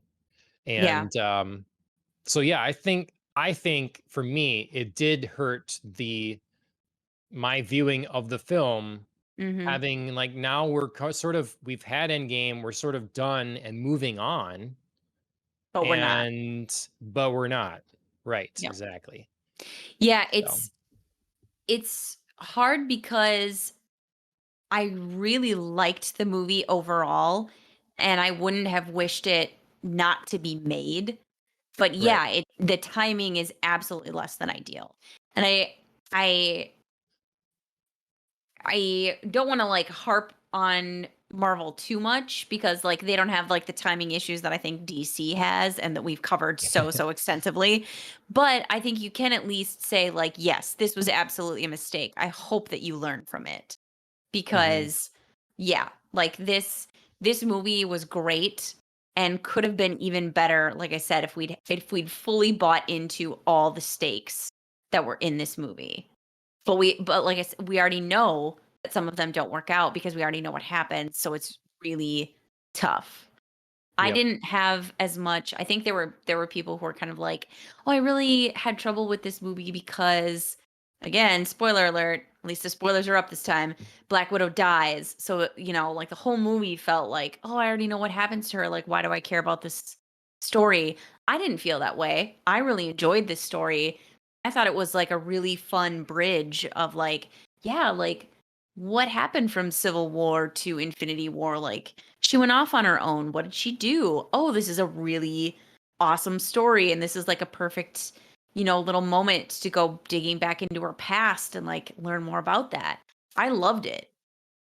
Hmm. So I didn't think like that, like knowing that she died, that part bothered me. It was just more like, yeah, there were other stakes in it that Yep. felt lesser. Yep. It looks like Thick King agrees. Says should have come Sure. out right after Ultron. Um, Yeah. yeah, I mean it, and maybe when we look back, and if you then are rewatching these movies and you replace this film where it Mhm. should be, it Yeah. changes a person's perspective. Someone that's maybe going through the MCU for the first time, and Right. they do it that way or whatever. Right. Because maybe it's a little unfair because we don't necessarily demand this of other things, but what the MCU, what Marvel has done here is kind of unique, Mhm. in that we are expecting each film, to sort of follow up the next and give Mhm. us a little more context and like tease us for what's coming. And like it's sort Right. of it's a different set of expectations that, Right. they When you've done it so well, like the mistakes you make can seem larger in comparison yep. to maybe somebody else. I mean, DC has made such large mistakes that like, it's just like all over the place. You can't like, turn around without being like, "Oh my god, and this and this and this." But Marvel's done everything to this point I think so exceptionally that there haven't been other like major slips that this one slip here feels bigger than it is. It has bigger like ramifications. Yep. Yep. Thick King adds to that, you know, with her background being a mystery, if we're getting in some of the knowledge here now, that would have been useful to make us more invested in the character going forward.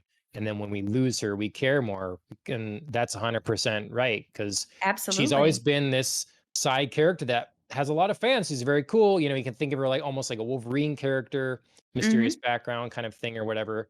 But um, yeah, I mean, I think the best, I'd have to rewatch some of the films. I think the best Black Widow is in um, probably Winter Soldier, I Mhm. think. Sure. I remember really liking her role in there, Mhm.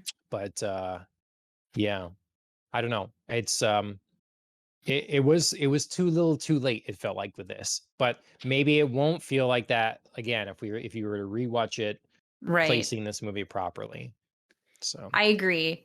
Um yeah, I think there would have been more stakes for us in Endgame in watching that sort of battle between um Hawkeye and Widow, on Vormir, being like, okay, who's gonna die? Like, and it feels sort of like easier to let her go because, Hawkeye's got a family that he's working to, like undo the snap and be reunited with. And like it's like, oh, Black Widow's alone, like, okay, like, it's really sad and we hate it and we really like her, but, like, ultimately, maybe we can let her go a little bit easier.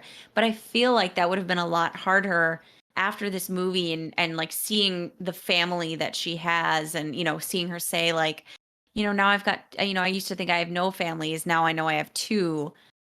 Just I think the wrench would have been deeper there, at her sacrificing herself and knowing she's not only leaving the Avengers and sacrificing herself for Hawkeye to be reunited with his family, but she's also leaving her family, you know, Yep. leaving her family behind that she just sort of like reunited with and had this like beautiful moment with. Now I get how this stuff goes because I'm doing it right now in my head, but Okay. thinking about like, you know, I'm setting this up now. I'm going into this stuff more and more as possible if I can, as imagining this as a completely separate entity from the comic books. Just like Okay. just Sure. doing my best to be not upset with them changing everything, It's just like this is a different thing. It's different. Which again down to like, well, then why you even doing it? If it's gonna be all different, then do something different, do your own thing. But anyways, the reason I say that is because maybe with how they had been doing things, it would have been more impactful then. Because, like you say, we know that Hawkeye is a family. So what if? So the stakes are high for Hawkeye, Mhm. and we clearly can see that they're setting it up to have Hawkeye have his daughter replace him. Mhm. So it would be an interesting dynamic if it was Hawkeye that died because the stakes are there. That makes that sad. He doesn't get to see his family again. Well, that weighs on Black Widow as well. Like Mhm. that she was there. That's how this went down. Now he has a family that's left behind. And so we can maybe explore Black Widow's history and her loss of her family where Mhm. she can understand that, and then all at the same time, like envy what Hawkeye had, and then Right. maybe work to do whatever she can to make amends and help his daughter and his family, feeling Mhm. responsible there in a way to have to make things right there. And you could see like training stuff or whatever, like help Yeah. it, whatever. And that would maybe be a more interesting way to both explore her background and then moving her forward with Mhm. Hawkeye's family as the character goes forward. Then she would still be around. Mhm. I don't know if anyone cares about Hawkeye, frankly. He would be gone. Well, And yeah. are you a big Well, Hawkeye fan? they're I gonna mean, you're like, yeah. They're gonna have to care about Hawkeye since he's getting his own show. well, you don't have to anything, but yeah. Yeah, true. Uh, But I mean now, obviously, like, Marvel's made their choice and they've made their commitment so far. I mean, who knows what could happen in the What If series? Like maybe they're gonna explore that question. I have no idea. That would be really yeah. interesting. Hmm. But setting Yeah. setting aside the What If series and kind of, Hmm. staying in our regular canon, yes, I agree that that could have been really, really interesting, especially um, when you think about another major plot point of Black Widow is, we've been hearing a lot about her ledger, her red ledger, and a lot about Dracov's daughter and how she killed Dracov's daughter. And now we learn in Black Widow she didn't actually do that. You know what I mean? So there's this whole like, how do you relate to someone you've deeply wounded? Um, Yep. and, that could have been, like, a very interesting parallel between, like, rehabilitating, Dracov's daughter and, like, Hawkeye's daughter, and, Yeah. like, how does she relate to Yeah. both of them? Could have been really interesting, but obviously now we don't have either of those things. Well, okay. I might as well get out of the way. The biggest thing that I hated about this movie, Sure. um, and I Was have it things was I it that like. she was So I alive? say, yes. And what they Agreed. did what they did to like that she was Taskmaster was silly as hell. Yep. Like it was weird. It was unnecessary. It removes the Yes. impact, the scarring on her life that now she's here. Yep. And then when she's back and she's laying on the ground, she just like leaves her there anyways. Yep. Oh, you're alive. Okay. And then just goes and look for other people and never like Yep. you know. Oh, well, you're alive. I guess I feel okay about it now, whatever. Um, Right. it was a total waste of Taskmaster. It was a Agreed. lessening of the impact that the death had on Black Widow's story. Yep. And it wasted a good opportunity for Red Guardian to do something awesome, namely and deal with Taskmaster, while Black Widow had other fish to fry. Yep. I agree. I agree with So, that so hard. Yeah, it bothered me so much. This just like erasure of like, oh my God, you did something. Nope, just kidding, you didn't do it. Like, I feel like that's such a weird go-to move, mhm, erasing something big that superheroes, did that's questionable and we have to like deal with it alongside of them. And suddenly it's like, oh no, we're like whitewashing. Like it's okay now. Like it's pretty. Like she didn't really do it. And like that right. ledger's okay. I don't know. It takes away, like, her motivation for a lot of things. If she Yep. doesn't feel this drive to absolve the guilt that she feels or, like, redress the wrongs that she's done. Um, And Black Widow is a darker character. Like you look at right. any, historically how she's drawn and the stories that she's involved in. She is definitely a femme fatale. She is a spy, and so it makes sense that she's involved in these things where someone dies, where she kills someone. Like that this is the tricky part. She's like an assassin. This is the Mhm. thing. And so don't remove that from her. Like she's seen a lot in the comics with Daredevil and stuff. Yeah, Right. there. Thick King just said she's an assassin. Exactly. This is her character. So don't make it seem like she's killed one person. She is, Couldn't sure, accomplish now she's that. atoning. Right. Now she's atoning. That's fine. Right. That's character development, that's growth. You can do that. But Right. no, it's to try to just take away that now she's not Captain America. Right, She's exactly. with these heroes now with a common goal. But she's the Wolverine to Cyclops, as Yes. Wolverine is to Cyclops, as Black Widow is to Captain America, whatever. Right. So, yeah, that's my biggest. That's wrecked a lot of the movie for me. Yep. I shouldn't say it wrecked it, I guess, because in general, separating it from the comics and stuff, I I really mean, did enjoy a lot of the film. yeah, and I mean, it was a smaller part of the film, at least. You know what I mean? Like, we didn't spend a ton of time on it. I mean, obviously she appeared right away, like as Taskmaster, and like we didn't know who it was, and that was fine. Whatever. Like, that part of it didn't bother me. And it really is like, I don't know, 15, 20 minutes at the end of the movie where we're kind of dealing with that, but it just feels unnecessary. It just feels like another thing that's thrown in there where we really just could have been like focusing on taking down the Red Room. And that's our big thing.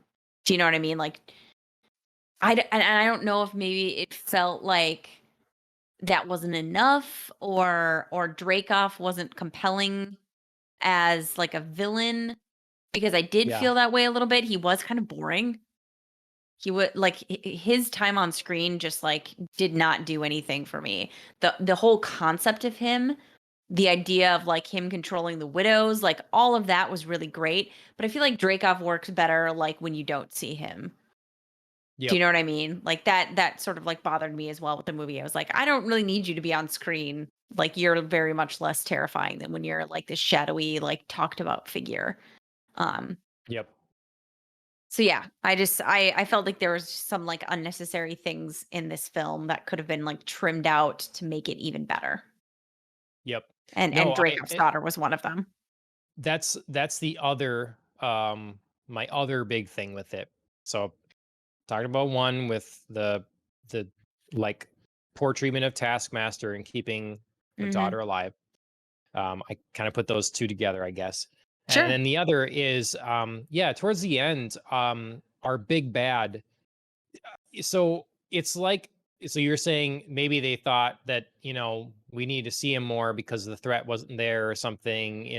I think that they indeed were not confident that they had a compelling enough villain or something, because Yeah. the amount of time he spent on screen at the end there when other people are doing other things was way too long. We Yes. don't need to have you sit there and try to do like show us on a map all the widow. We already understand that. You Yep. control all these, we didn't, this, it was a weird conversation between the two. And then the whole like pheromone lock was strange as Yeah. Yeah. well, unnecessary. Like, really, you don't know about that? I thought that was a very odd, that was odd. It's sort of Yeah. demeaning to our hero in a way, and it's, I don't know. I didn't like it. This all could have been, it slowed the excitement of the finale. And then, Yes. you know, we didn't have any really big moment, like you can really Mhm. point to. Like, we should have had an all out knockdown brawl between Red Guardian and Taskmaster as sort of like Yes. his moments to like shine and like come back in a Yes. way, like I've still got it or whatever. And maybe Yeah. he and his fake wife need to, maybe they have to team up and take him down. Yep. Instead, he just kind of like gets his butt kicked. Stays kind of a joke, and Taskmaster escapes, and Right. it was Yeah. that was a Yeah, I was disappointed in that as well because I really loved the first like 80% of the movie was going so well. I thought everything was paced really well. I was yep, invested in what was happening. Like we were going to go take down the red room. Like we are going to have to like assemble our family to do it because, everybody worked with Dracov, but like only one of them knew where he was. Like everything was working out. And then we actually got to confronting him and it just like what should have been a bang was a fizzle. yep, And I was just really disappointed about that. I mean, the ending like picked back up again in some of like the, oh, okay, like, now we're going off and finding the rest of the widows and deprogramming them and, you know, Scarlett Johansson's like, okay, I got to go back and like figure this all out with the Avengers, and sure, like that was, wrapping up well. Um, but yeah, just like the big climax of the movie felt really underwhelming. And I think yep. it was due to a lot of like the things that were sorry, I said like complaining about, but I think they're legitimate like criticisms. Like Dracov was underwhelming, Taskmaster was underwhelming, and the use of David Harbour, who was killing it Yep. in the movie so far, was underwhelming. Yep. They needed part of what I think part of the problem then too is that, okay, the idea is this is called Black Widow. We need to have Mhm. Black Widow be the hero of Black Do Widow. something big, And yeah, right. And so she kind of had to do everything when what you set up was a team movie. exactly. You set up like a Mission Impossible recruit a team sort of thing. So you need to share in the responsibility. And Yes, so, you bring on Yelena, very cool. I liked her sense of humor. loved I her. liked the Yeah. way they worked together. It was great. We're bringing on our dad, Yep. bumbly guy, wishing he was, back in the form, his former The glory glory days. days. Why we don't, right? And then the mother is like a family reunion coming to take down it. Like you say, the setup, it sounds good. It is Yes. good, but you And got then to they didn't follow trust through. it. Yeah. Nope, they It's like didn't trust it. yeah, it's so weird. They like brought the family together and like I don't know why they didn't trust it because they had such great chemistry in that reunion scene. Like everybody was Yep, like falling into the family roles of like, like Melina was out there like putting little like Tupperware containers of supper on the table and just being like, "Oh, eat something." Like, "Don't put your elbows on the table." Like, she's just like being her mom. and the dad can't help, Red Guardian's over there making dad jokes and like, trying to like squeeze into his sexy little armor for, Yeah. mom and whatnot. And the kids are like, oh my God, we're so embarrassed. And I'm gonna run off to my room. Don't follow me. And like it Yep. was all gelling. It was all vibing. And even like the first part of infiltrating the red room, where everything was Yep. was still kind of a team effort. They were still like well within like the great parts of their roles, like making jokes. Um, you know, Melina and Black Widow, switching faces, like even that was like, I'm here with you, we're pulling off the surprises and we're working together and it's team effort. And then it just stalled. It was like we have to have Yep. this big widow battle and we're focusing all on that. And then, oh shit, we just have to like figure the rest of this out and show it really quickly and in these like choppy, awkward pieces. Yep. Yep, absolutely. Like I think that's the right way to put it. It's not they didn't have confidence in their Hmm. own setup, Yeah. And and it's really a disappointment because it was a good, like we said, it's a good setup. It worked for 80% of the film, and then they just kind of like blew it up there.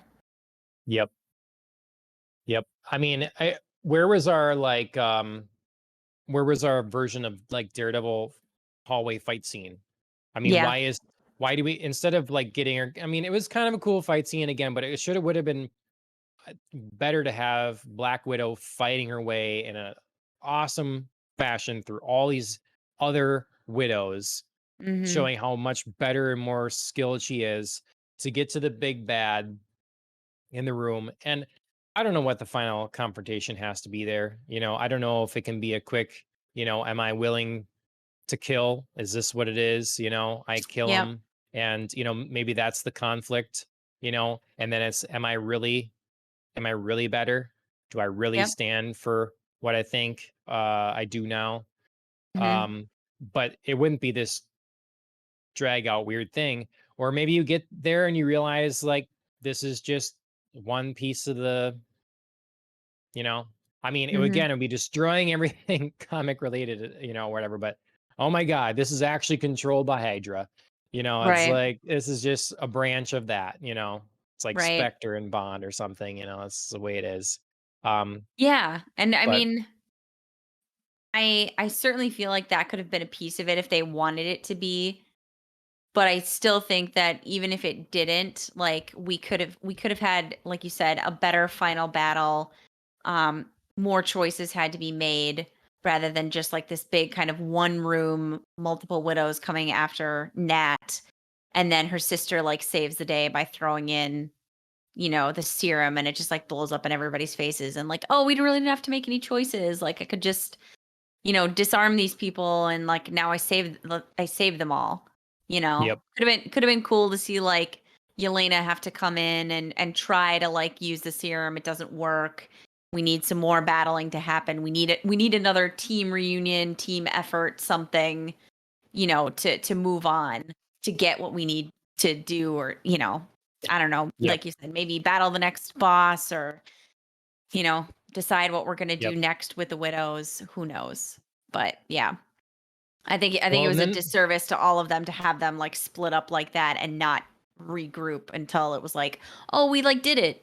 Here we are on yep, the ground, and somehow I'm injured, but everybody else is fine. Like I don't know. yep. And the other thing I want to bring up, I guess, is I never want to hear again someone say that we can't have Daredevil or Jessica Jones, Luke Cage or Iron Fist, any of these defenders kind of people, Misty Knight, none of that they can't be part of the Avengers or that big kind of team here, the big event, Mhm. because if you can have a regular human Yep. like messed up, like they are, kind of getting more and more ridiculous in all these films, the abilities they have and stuff. You Right. can have any of these other people do this too. Absolutely. So, like, no excuses. No Absolutely. excuses. Yep. I completely agree. Um, let's see.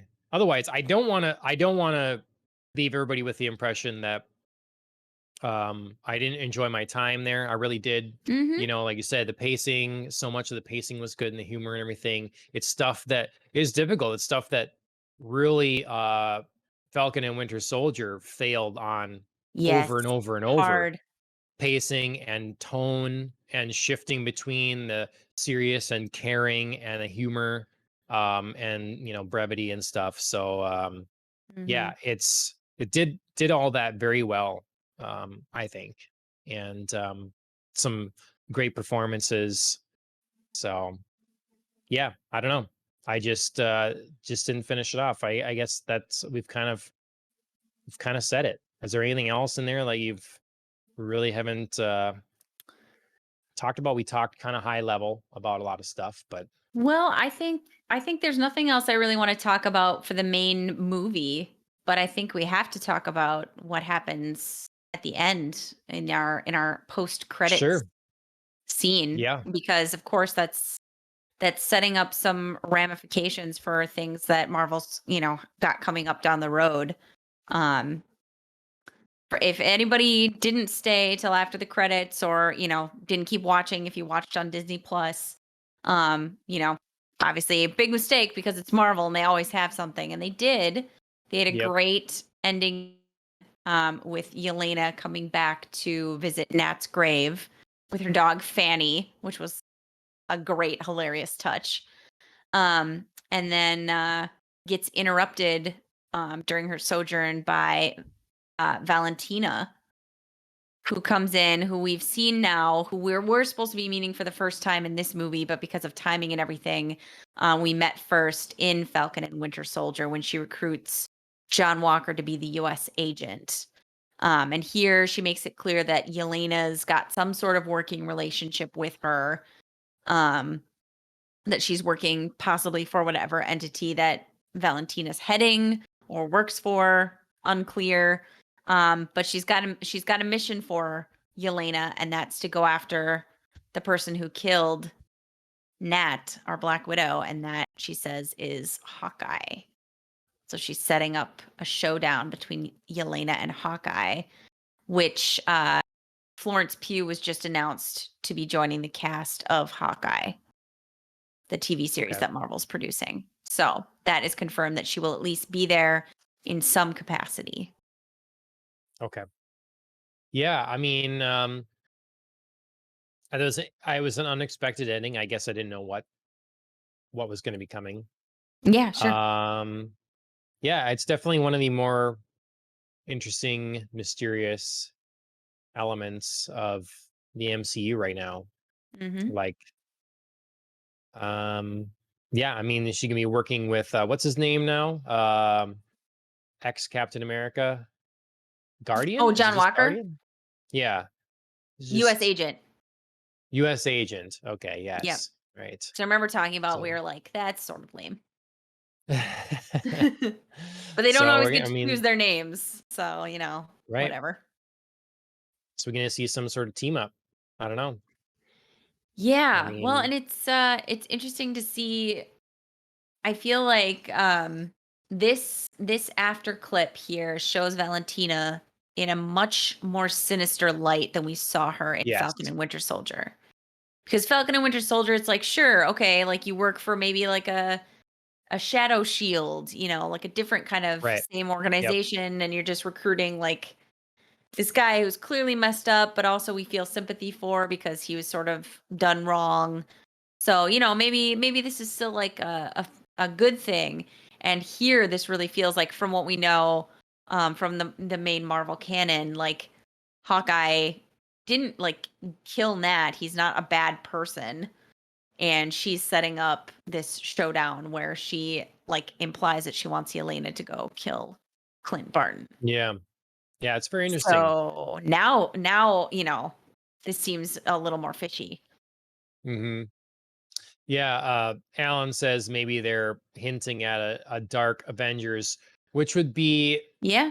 so like Marvel right now that they would try to, because they know that it's been on the books for a while. They've been talking about Mhm. trying to do a dark Justice League for a Mhm. long time. It's like we got to beat him to the That's punch. right, that's right. You know, we're No. we're we're not playing follows here to DC. No, don't worry. Don't worry. Don't look at what anything DC is doing, Marvel. If anybody out there is listening, don't look at what DC is and model yourself after that.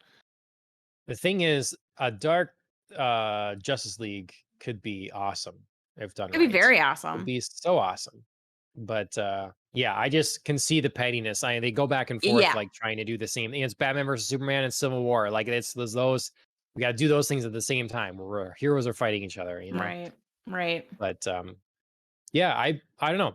I'd be interested. I mean, to me, it seems like the ultimate setup is that Yelena will become the next Black Widow in the Avengers. To me, that Mm, seems the obvious right. thing, but Yeah, if we're maybe doing a that's new phase not the of route the they go. Avengers. Yeah. Right. Yeah, because we Well, really don't know what the Avengers is going to look like. You know, right. we're set up Right. all these like solo movies other than the Eternals. It's a Right. lot of solo stuff. So Mhm. and stuff like Blade, he doesn't really, he's not an He Avenger. doesn't he doesn't play well with others. Yeah. Yeah.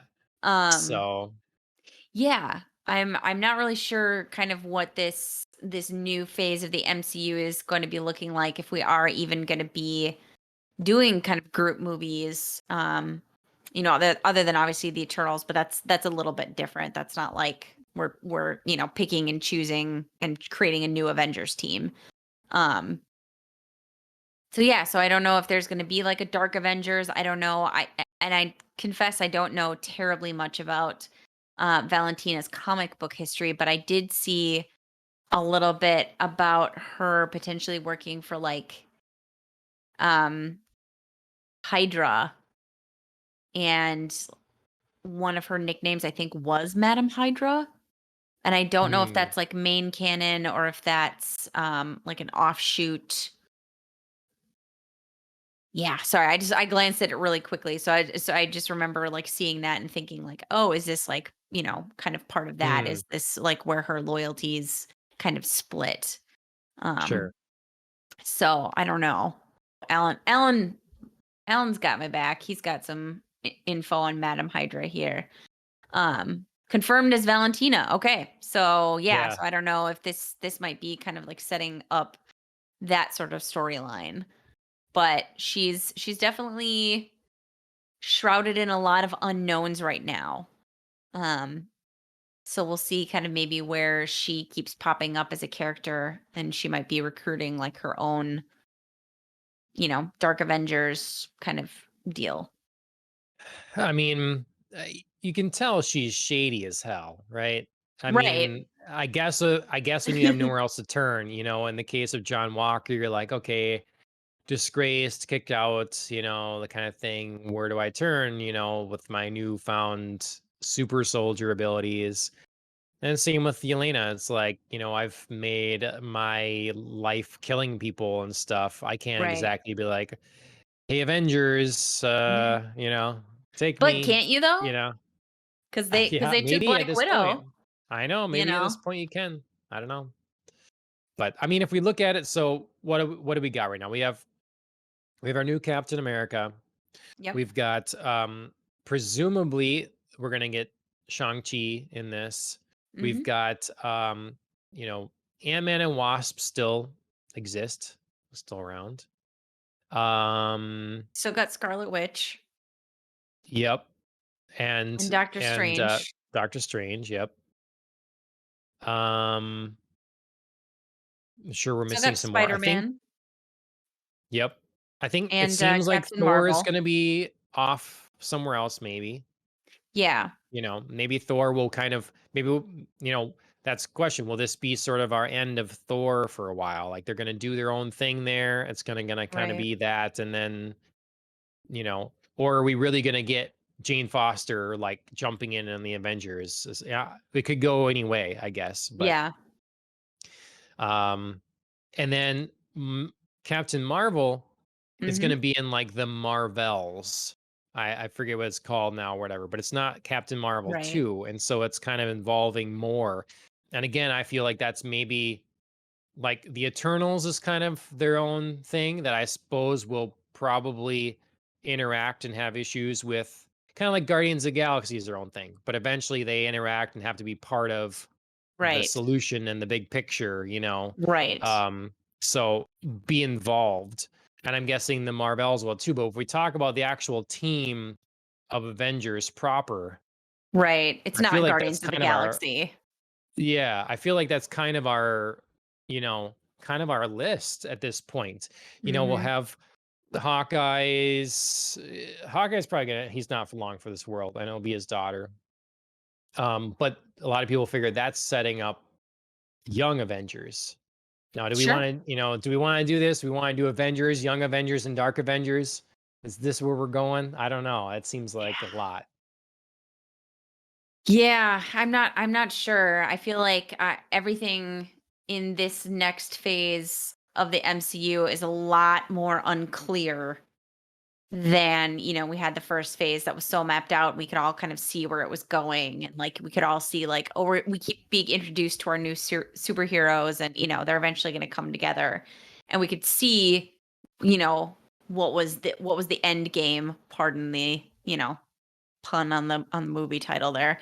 Um, but yeah, here it's like, are we going to have Dark Avengers? Are we going to have Young Avengers? Like, what exactly are we setting up? And it's much more unclear this time around. Yep. I mean, Partially, because it partially really due hasn't probably gotten to going. everything being delayed so far. Yeah, that's me. It really hasn't gotten going. Yeah. Shang-Chi, I just can hope is going to be a setup of this character, an introduction of the kind of mystical realm, so far we've had some space stuff with Guardians and Thanos coming in and everything. We always have the space Mhm. threats. We deal more now with I think it's a kind of works as a tie-in with Doctor Strange with Right. dealing with the mystical element of things. And I think that Shang-Chi is a possibility of that, and bringing in Right. Iron Fist and Kunlun and all that. So we can take some time there that they'll have their own garbage to deal with for a while. Right. The Eternals will have their own garbage to deal with for a while. And Right. the Avengers, is it going to be Kang the Conqueror? I mean, is that I don't know. I Yeah. don't know. Yeah, I don't know. It's a whole lot murkier in the Marvel universe these days. Which is kind of fun in some ways because, it keeps us guessing. And we're not already looking for like, well, we already know that, this is going to happen and these are going to be our Avengers. Like we don't know Mhm. yet. Um but yeah, I think there is also like a level of uncertainty and an element of worry to that because we're so used to the first phase of the MCU and everything being so like clearly mapped out and us being able to see, what we're going to get. So, yeah, I mean, obviously we'll just have to keep watching and keep seeing what they throw at us and kind of how everything keeps building on top of each other, but Yep. yeah, a lot of uncertainty ahead. But certainly, to backtrack and say something is certain, I thought that Black Widow was a really great movie. I'm glad it was made. I just wish it had been made in the right timeline. Yep. Well, I'd be interested to. I was thinking too, like it would have been cool to have Pete on or something, because I heard from him that he really liked it. He Oh, really okay, liked yeah. this movie.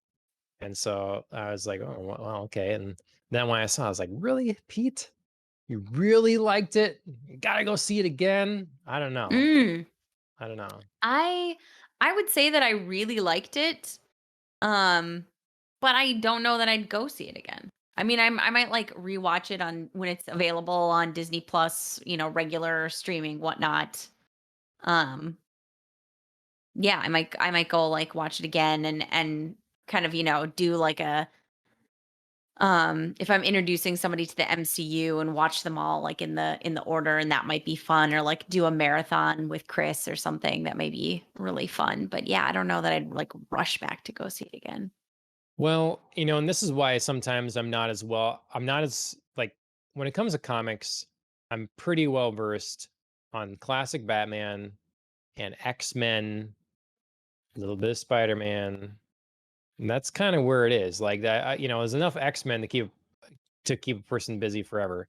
So, like, I have to confess that I am not, I and never have been that big of a fan of most of what the MCU has given us in terms of the characters. Like, I Sure. am happy that, these characters that were not as well known in some cases became mega stars, like Hmm. household names now and stuff. That's great. Right. But like, I frankly don't care that much about Thor Yeah. and Iron Man and Ant-Man. I just like that's why I do like the team movies. I like the interconnectedness because, you know, whereas in my mind, sometimes they can't stand on their own. It's more interesting when you have Hmm. and so Black Widow is a character that I'm a little more interested in. Again, her connection with Daredevil and and stuff like her kinds of stories have been more interesting. So going forward, I I am excited to see where they go because I am excited for Shang-Chi. I do like Doctor Strange. I want to see more of that. Scarlet Witch, she's in my book still a mutant. She's still X-Men world, So Yes. I am very interested in her. And the Eternals I don't know much about, but again, they're sounds like they're changing that drastically from the comics, but Hmm. I am interested in that as well. So like Right. I am excited moving forward because the like clean cut Avengers squeaky like upright kind of image thing for comic characters Hmm. has never been my thing. And so Yep. if we can move to something more interesting, I'm I'm excited. Dick King says mutant for life. That's right. Mutant for life. So, Moon Knight, yes, exactly. Moon Knight, that one's coming. Hmm. Yep. Even frankly, She-Hulk. I mean, like I'm just some so different excited for characters. She-Hulk. I That's can't why, even tell like, you. Like, I that's why loved She-Hulk as a Saturday morning cartoon. Like, I oh, freaking really? loved She-Hulk. Yes. X-Men Nice. and She-Hulk. That was my jam. That's awesome. Yeah, I mean, there's some new stuff coming. That's why Guardians of the Galaxy's always been my favorite, really. It's Oh, so sure. different, you know. It's very Sure. different. So, all right. I don't know what else to say. We've got a lot of waiting to do. That's Yeah. what I'll say. We've got a lot of waiting to do. We don't have anything. I mean, fortunately, Shang-Chi isn't too far, but Right. then it's going to kind of be A little dry bit. for a while. And I don't think Shang-Chi is going to really give us any indicator of where the greater MCU is going. I think it's going to give us an indicator of where Shang-Chi is going. Legend of Sure. the Five Rings, him, like understanding his abilities and training and Well, I mean, I would say yes to that in probably the movie itself. Never count out post credits. You never know if they're gonna drop yeah. something huge, big hint in there. But yes, to I mean, I think the main film itself is not gonna like give away some sort of like big master plan for the MCU. Yep.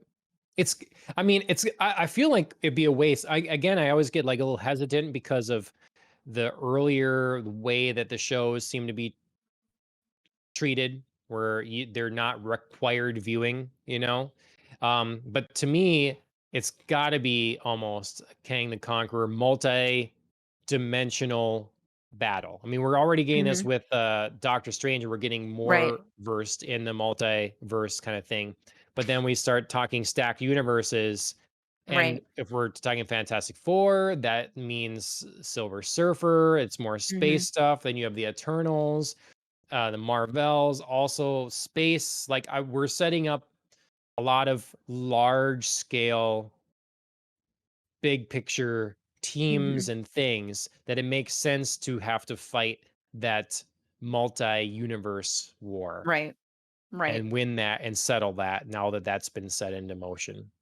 Well, and even if you, don't get Disney Plus, like those of us who did, obviously we got a taste of that in Loki as well Yep. for like setting all of that up as well, like all of those possibilities. Yep. And Yep. Loki's coming back. So I I I have a hard time believing that somehow that show is not going to touch like main MCU canon in some fashion. I think it is gonna touch it. I just think it's gonna be all when you look back, it's still all gonna be flavor. Sure. It's gonna be depth. It's gonna be Sure. greater understanding, you know? It's not I don't what's that emoji there that I don't know what it's like a alligator or something. Crocodiles. Okay. Oh, is that alligator Um Loki? there you go. That I'm sure that's what it is. He's adorable. Yep. He's He's hilarious. I loved he's alligator adorable. Loki. Yep. Just totally like Peter panning out and like eating other Loki's hand. That was great. Yep. All right. We're getting on to alligator Loki. We might as well wrap it up. Um, Probably. we've run the gamut. All right. That was Popcast on the Rocks, episode 70. Thank you, Mike, for tuning in. If you're still there, thank you very much, the Thick King, for tuning in and contributing to the conversation. Much appreciated. We can kind of do that because uh, big streamers with tons of viewers and tons of comments obviously kind of have to do the show and then take comments and stuff afterwards. But when things contribute and stuff, and we only have a couple viewers live, then it works perfectly. So thank you very much for the follow and for tuning in. I also like to thank Killing the Flower for our theme song. You can check them out on Instagram, YouTube, and Spotify. I often stream. Usually it's 3 days a week with my brother-in-law, Lucas333. That's Lucas with a K here on Twitch. Usually Monday, Wednesday, Friday. We've been playing some Fortnite. We were playing a little bit of Fall Guys the other day. There is this new game called, I think, Splitgate that's in preview right now. We might try. It's sort of a mix between an arena shooter and Portal. Oh, interesting. Yeah, he likes it a lot. So we'll probably end up trying that. And then eventually this year, Halo is coming out. So we'll Mhm. probably be on that. So Lucas333, give him a follow on Twitch and we'll be streaming some stuff. Otherwise, we normally do our shows every Wednesday. Can make sure you follow us on Facebook and Twitter, YouTube, here on Twitch. Leave us a review, a thumbs up. Let us know what we can improve, all that sort of thing. And we're, of course, available on most major podcast directories. So Mhm. if you listen on Apple Podcasts or Spotify or Anchor or whatever, go there, leave a review, like it, share it. The reviews help other people find us as well. So that'll about do it for us. Thank you, Andrea, for joining me once again. Of course. Cheers, everybody.